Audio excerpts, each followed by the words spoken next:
Et je ne permettrai qu'aucun imbécile me vole un vital moment horizontal, une communion des conflits. Moi, j'ai lu la corde et je savais plus où était. Tu sais, la bague que tu m'as ramenée quand tu es revenu du Venezuela, le truc en caoutchouc.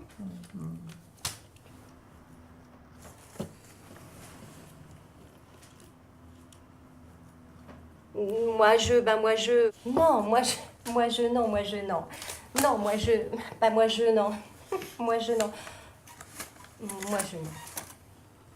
Pour, il n'y a pas comme la corde pour leur donner un sens. Il est vrai que...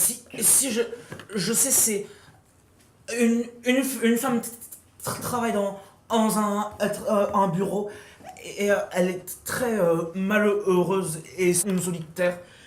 Un jour, elle découvre que sur les plaques de polystyrène du plafond, il y a des noms écrits.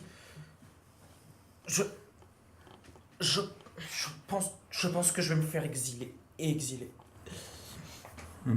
Hier, j'ai pris une corde et je me suis accroché au lavabo, avec l'espoir, pas de mourir, mais au moins de faire un arrêt dépression. Ils sont gentils dans les hôpitaux psychiatriques. Non, trop petit, trop nul, trop ambitieux. Irréel, hein. Absurde, innécessaire. Non mais vous n'avez rien de mieux à nous proposer. Trop pourri, trop petit, trop jeune. J'ai dit grand, je veux du grand. Alors la femme elle monte au plafond on sait pas à quel mois il y a, avec une échelle et une lampe torche, et elle commence à regarder sur les plaques de polystyrène. Vous savez, c'est où il y a les conduits de ventilation, et elle remarque que sur les plaques de polyuréthane, il y a des noms écrits. Juste des je prénoms. sais plus ce que c'est que la fantaisie. Voyons, dites ce que veut dire la créativité. C'était quoi?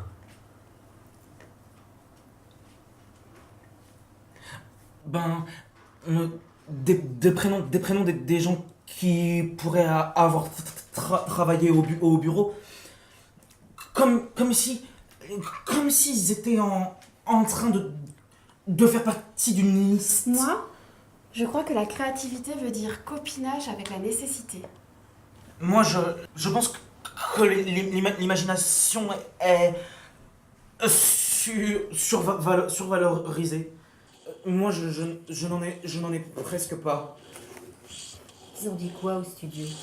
Ben rien, ils m'ont dit que si je pondais pas un truc pour ce soir, ils allaient kidnapper mes enfants et leur enlever les organes vitaux. Ah bah oui, hein. Je comprends, il n'y a rien comme la peur pour se motiver. C'est la 3e fois qu'ils disent ça. La liste des anciens employés du bureau. Enfin, ils étaient pas tous employés. Parfois oui, parfois non. Enfin, c'est juste des prénoms qui... Eux aussi sont en panne d'idées au studio. Ils ont viré des scénaristes uniquement par intimidation. Hein, ceux-là aussi sont en panne. Non, ceux-là sont en grève, ils disent que leur travail est trop pénible. Moi, je souffre d'amnésie. Je ne me souviens plus comment étaient mes personnages. Tous les jours, devant l'ordinateur, je m'assois et je le regarde briller. Je ne sais pas quoi écrire.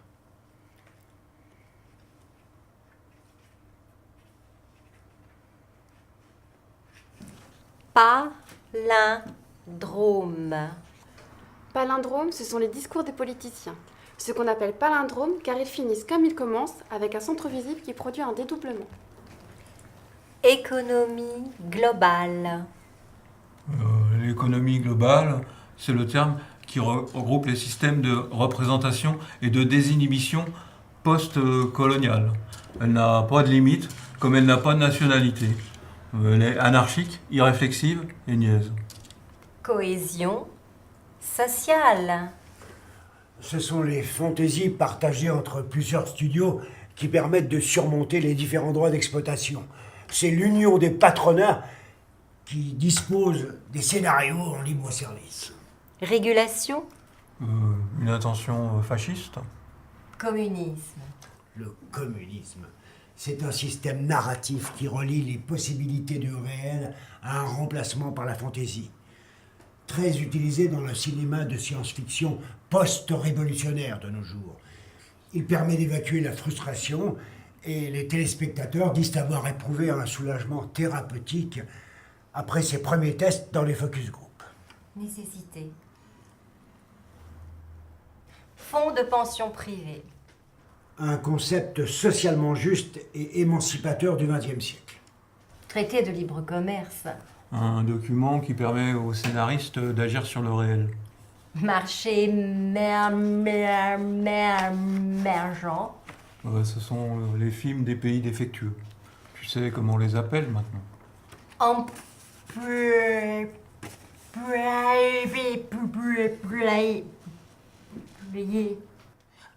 Ah, je sais, c'est moi ça. Toi, t'es pas un employé, t'es un acteur vacataire embauché par la boîte de prod. Ah bon? Et c'est quoi cette dépression et ces cernes qui ne demandent qu'une bonne nuit de sommeil? On est tous comme ça. T'as pas pourquoi exagérer? Travailleurs invités. Le travail migrant, c'est la capacité d'adaptation d'un film. Une grotte dans l'univers qui tire lentement des cordes financières. La capacité de changement, l'immobilité ressentie, mais présente. Moi, j'ai voulu écrire une histoire sans conflit et sans résolution réelle de la chose. Vous savez, un peu comme nous, un groupe d'imbéciles qui cherchent l'inspiration en horaire de travail. Comme le monde, quoi. Main d'œuvre. Anagramme. Représentation. Nihilisme. Conflit. Anarchie. Syndicat. Crise.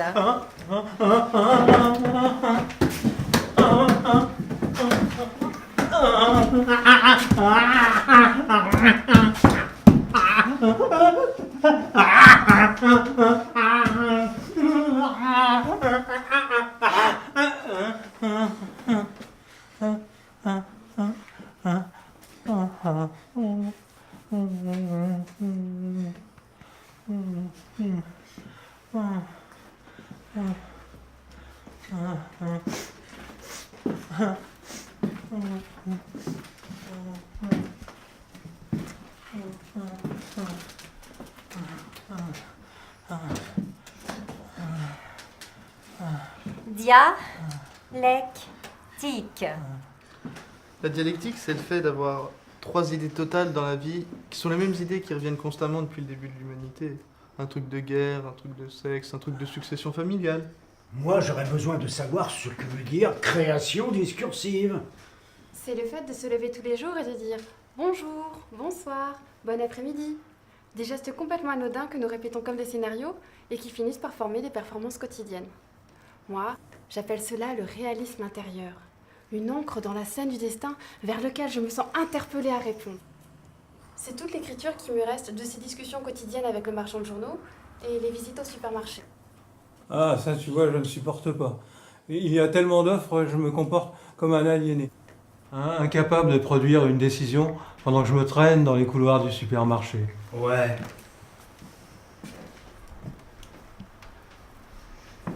Moi, je vais chez Lidl Price. Ils ont un seul produit de chaque chose. Et cela me tranquillise. Il y a un principe de répétition qui crée de l'écriture. J'achète le lait, le pain et la banane. Le lendemain, la même chose. Le pain, le lait et la banane verte. Le surlendemain, il n'y avait pas de banane. Il y a eu création de conflit. Excuse-moi, mais ton conflit, c'est de la merde. Non, ce n'est pas si merdique. Si, c'est de la merde. Et pourquoi pas faire de la merde, hein? Tu crois que ta série pour adolescentes milliardaires est mieux? Des références impossibles. Tu écris une série pour un groupe d'adolescentes addictes à la cocaïne. Tu as tué tous tes personnages d'une overdose. Comment tu comptes revenir avec ça, hein? Tes actrices sont en colère. Elles t'attendent à la sortie du parking avec des battes pour te casser les jambes. Moi, on m'a suspendu le salaire. Moi, on m'a remplacé le salaire par une boîte d'anxiolytiques. Mais je vais mieux quand même. Faut dire qu'on est là en action grâce à je ne sais quel tour du destin. On n'a plus de sécurité sociale, ni d'assurance vieillesse, ni d'affiliation au syndicat d'écrivains travailleurs. Moi, je dis Assemblée Générale. 4 gin tonic, un verre de lait chaud, une douche et à la rue pour affronter le jour et la journée de travail de 9 heures seul avec le patron. Je travaille depuis 15 ans et c'est difficile. Nous sommes nous deux seuls dans la boîte de prod la plus importante du pays. Moi, l'autre jour, ils m'ont mis tout nu au bureau. Et ils ont fermé la porte. J'ai vu, comme il n'y a plus de parois dans les box, j'ai vu comment ils me regardaient tous là. Il y en avait même qui avaient acheté du popcorn. Et tu as fait quoi? Rien. J'ai fait du surplace. Et j'ai pris un crayon géant avec lequel j'ai fait comme si je dessinais. Liberté, pourquoi faire? Chevaux, rentrez chez vous. J'ai perdu 7 de mes servantes. Je me sens très polenta. Il ne me reste aucun copain de l'université. J'ai 5 enfants. Abderrahman, Lukash, Nachito, Osvaldo et Porcelaine. Ils viennent au bureau et ils me regardent travailler. Mais je ne sais plus ce que cela veut dire travailler dans la vie.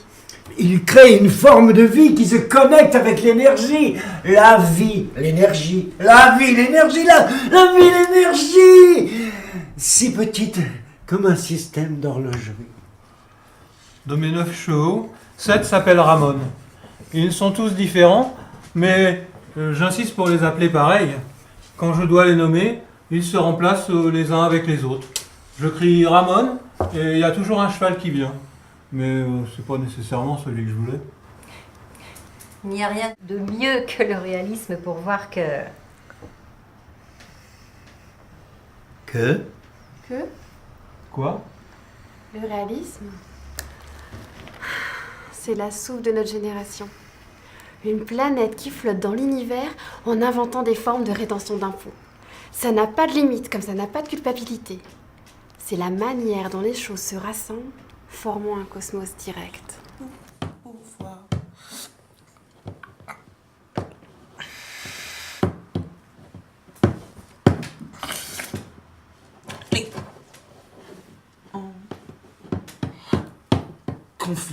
Conflit. Anagramme.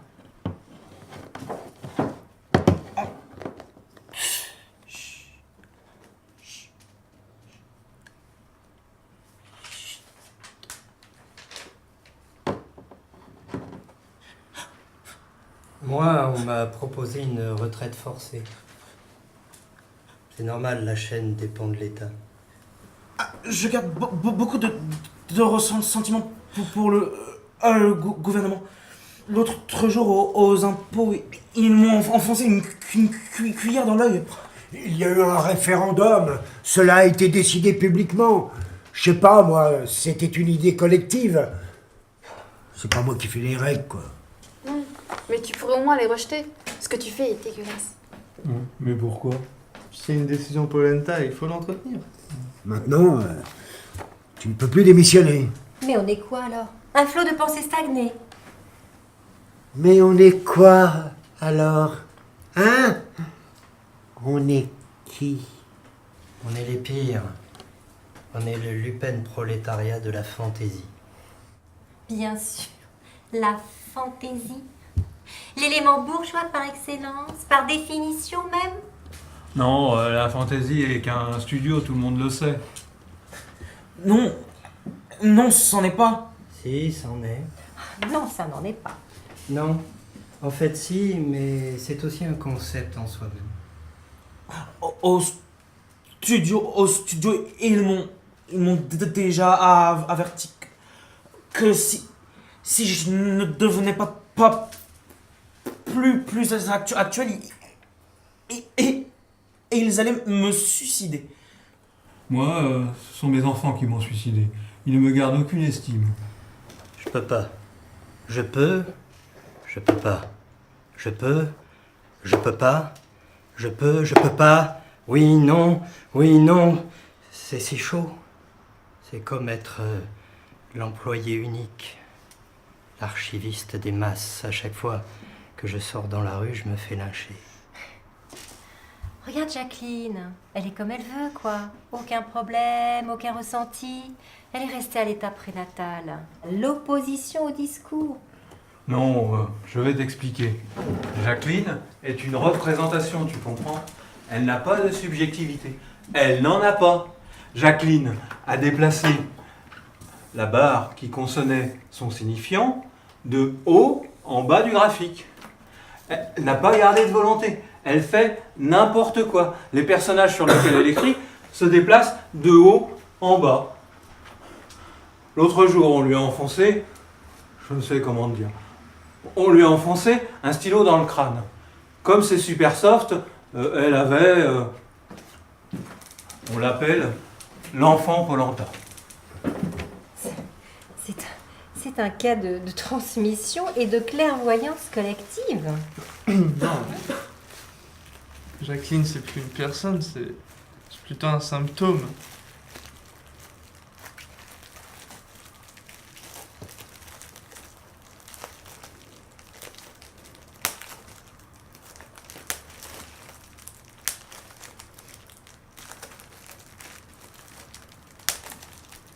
Moi, je déteste mon personnage.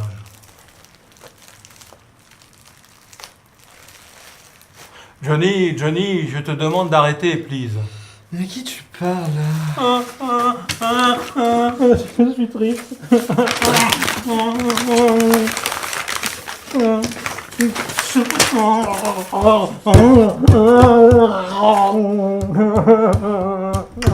Je suis semi-mort. Faites voir. C'est quoi l'aliénation? Tu ne sais pas ce qu'est l'aliénation. Si, je sais. C'est la capacité collective d'accepter les discours dominants. Non, ça c'est la criticalité. Si tu ne sais pas ce qu'est l'aliénation, parle pas alors.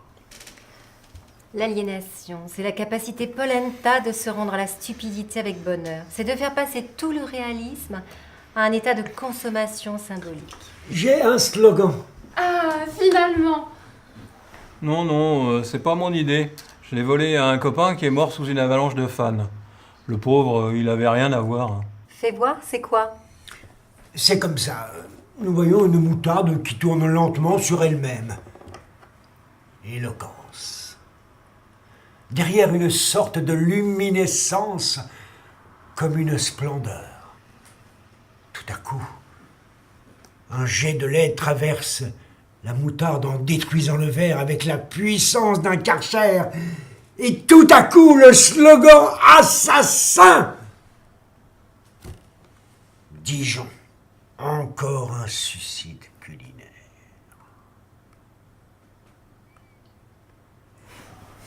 C'est pas mal. Dommage que tu sois si con. J'aime bien.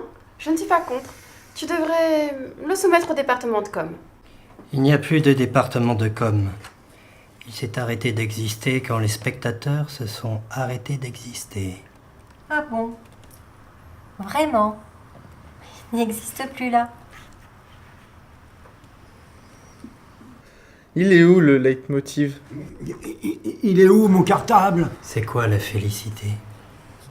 C'est quoi le travail? Combien d'heures par jour il faut faire? C'est quoi le désir? Il n'y a rien aujourd'hui qui s'appelle le désir. Si, il y en a. Non, il y en a pas. Voilà. Nous sommes tous des médecins d'une certaine façon. Nous guérissons et nous stimulons les anxiétés de la société contemporaine. Nous n'avons d'autre défi que de nourrir un système de classe imposé par le manque de relecture du travail.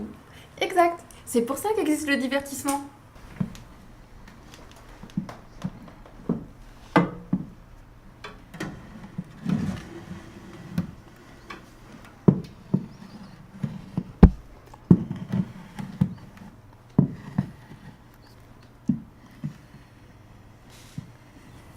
Moi, je déteste mon personnage. Moi, je suis amoureuse de lui. Mais comment on fait pour être ensemble? Comment ça fonctionne? On traverse un sang. Je n'ai même pas 3 colonnes pour générer du conflit.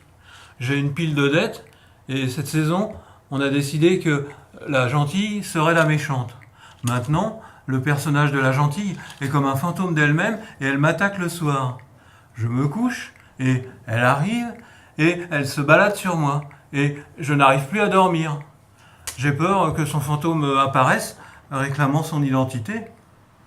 Voilà, je vais te dire ton problème. Sous la pression consumériste des forums en ligne qui essayaient d'analyser ton travail et d'anticiper des solutions que toi-même tu ne connaissais pas, tu as commencé à rétrécir. Par exemple, tu t'es arrêté de dormir. Les forums étaient des lignes qui montaient et descendaient comme les actions de la bourse. Les fans passaient leur nuit à trouver des solutions narratives beaucoup plus critiques que ce que tu ne pouvais faire toi-même. Et tu voyais la nuit l'écran de ton ordinateur briller d'une nouveauté de lumière bleue. C'était à chaque fois qu'un usager sortait une nouvelle théorie sur ton travail. Toi, tu étais payé, et eux non. Tu voulais pas que ton salaire perde sa justification, ni que ta patron s'aperçoive qu'il pouvait engager un groupe d'écrivains naturels beaucoup plus créatifs que toi-même. Les lignes bleues sur l'écran étaient si érotiques. Up and down, on and off. Elles montaient et elles descendaient comme une forme de liberté de l'image. Les lignes te disaient « Ici, il y a du matériel en plus. Ton travail est assuré pour les 10 prochaines années. Et après, tu seras riche pour le simple fait de résister dans l'écriture d'une série qui est pure prédiction de la libido. Une énergie collective expérimentale sur le néant même, mais qui remplit cette collection d'heures insupportables que nous appelons la vie. » Et tu n'as pas voulu t'entendre avec les usagers. C'était normal. Tu avais peur que les patrons se rendent compte que tu n'étais même pas allé à Yale. Tu avais juste mis un pull avec un Y le jour où tu as passé l'entretien. Et dans la panique de la production intellectuelle, tu as inventé des idées très tirées par les cheveux et tu t'es arrêté de dormir. Et comme tu t'es arrêté de dormir, tu as arrêté d'entretenir les nécessités hygiéniques du quotidien. Tu as arrêté de te laver les dents, payer ton loyer, et tu es retourné vivre chez tes parents. La honte. Tu vis dans un état proustien et utérin. Quand tu as déménagé chez tes parents, tu as perdu la subjectivité. Tu as dû voler l'identité de ton personnage. C'est pour ça que maintenant tu ressembles à un robot possédé. Regarde, on t'a confié des responsabilités et tu l'as transformé en polenta. Moi, mon problème, c'est que les stagiaires sont tous en colère parce que les lignes narratives de la série n'ont aucun sens. Je les ai forcés à prendre des amphétamines, mais pour travailler toute la nuit, mais je les regarde et tout ce qu'ils font, c'est remplir des applications. Parfois, ils prennent une corde et la mordent entre tous. Ensuite, ils font comme si ils transmettaient de l'électricité entre eux. Et tout cet érotisme qui devrait être investi dans l'écriture devient la libido groupale. Une énergie qui, au lieu de produire des scénarios, produit de la masturbation. Mais rien ne se passe parce que les linéaments que j'ai imposés sont n'importe quoi. Je les regarde et je ferme les yeux. Ce sont des stagiaires. Ils ont renoncé à toute possibilité d'un salaire réel. Tout ce qui les intéresse maintenant, c'est la masturbation collective. C'est ok, je m'y oppose nullement. L'autre jour, je leur ai apporté des pizzas pour leur remonter le moral. Tout ça, c'est quand même de ma faute. Moi, je me suis déjà fait lyncher. À chaque fois que je descends dans la rue, ils me tabassent. J'ai inventé une série télévisée qui se finance avec le PIB de la nation. Je ne sais pas comment leur expliquer, mais je viens d'un pays où les gens exigent de la qualité. De la qualité, ils exigent. Après ces temps de travail, tout le monde sait qu'une série est un lent étirement de répétition dans l'univers. Je ne sais pas ce qu'ils veulent. Comment comprendre le désir d'une nation? C'est si frustrant de ne pas être en mesure de les satisfaire. Et j'ai peur. Un groupe de femmes se jette sur moi chaque fois que je descends dans la rue. Elles me tabassent avec des gourdins, des briques, des tridents. La foule est furieuse. J'essaie de leur dire de se calmer. Mais au lieu de ça, elle se met de plus en plus en colère. C'est normal. Nous avons tout privatisé à cause de moi. Les institutions publiques sont supprimées. Et mon seul travail dans la vie, c'était de réaliser un produit suffisamment intéressant pour y investir le PIB de ma nation. Voilà le résultat. Et j'avais mis 12 ans de ma vie à essayer de les convaincre. Eh oui. T'es un connard. C'est toi le connard. Non, je suis pas un connard, je fais ce que je peux. Et qu'est-ce que tu peux? Non, presque rien. Mon nom, c'est frustration. Mon nom est développement interne des mauvaises idées.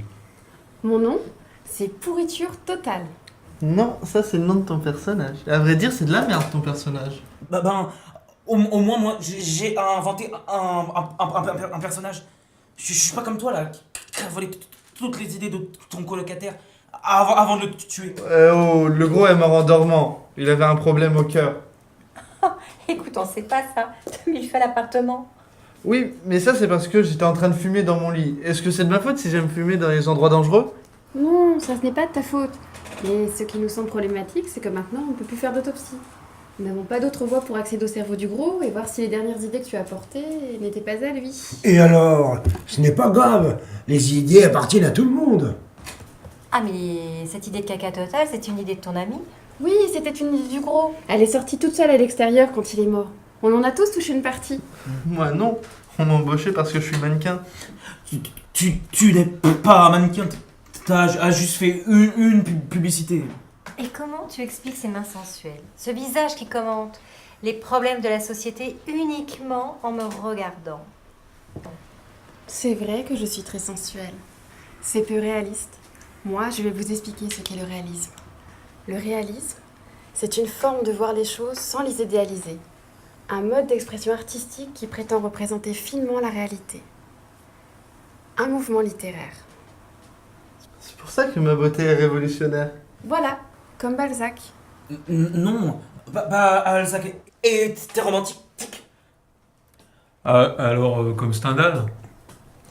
Un autre romantique.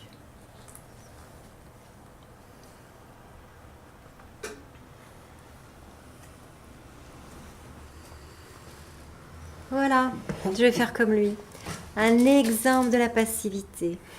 Et moi, je vais faire comme toi, un exemple dans l'agressivité. Et moi je ne vais rien faire et attendre que la dépression soit passée. Moi, je m'engage en des études de marché sur la fantaisie populaire. Je sors dans la rue et je demande aux gens ce qu'ils veulent, ce qu'ils souhaitent voir, de quoi ils rêvent la nuit. Et ils te disent quoi? Qu'ils rêvent de leurs propres meubles, de fenêtres qui s'ouvrent et qui changent de couleur progressivement. Et ils se voient eux-mêmes en train de zapper des chaînes dans un ordre cosmique. Ils rêvent d'insultes qui s'écrivent seuls sur un tableau noir. Comme ils sont créatifs. Ouais, franchement, ils sont géniaux. Ce matin, j'ai vu un film sur un type qui se voyait dans l'obligation de couper sa propre main pour sortir vivant d'une situation d'avalanche. Il n'avait qu'un tout petit couteau rouillé. Bah non, rien, justement. C'était un film comme ça, sans histoire, sans coupable, sans trame, presque sans envie. Le mec juste sciait la main jusqu'à ce qu'il puisse partir. Et toi, Ben, moi, je me suis scié le pied pour voir ce qui se passait. Je me suis dit que si je voulais que mes personnages évoluent, je devais changer moi aussi, ne serait-ce que physiquement. Donc je me suis scié le pied pour voir si j'arrivais à sentir quelque chose. Et qu'est-ce qui s'est passé? Rien. El año anterior logramos la fusión de la grasa personal y el jabón social. Todo cambió.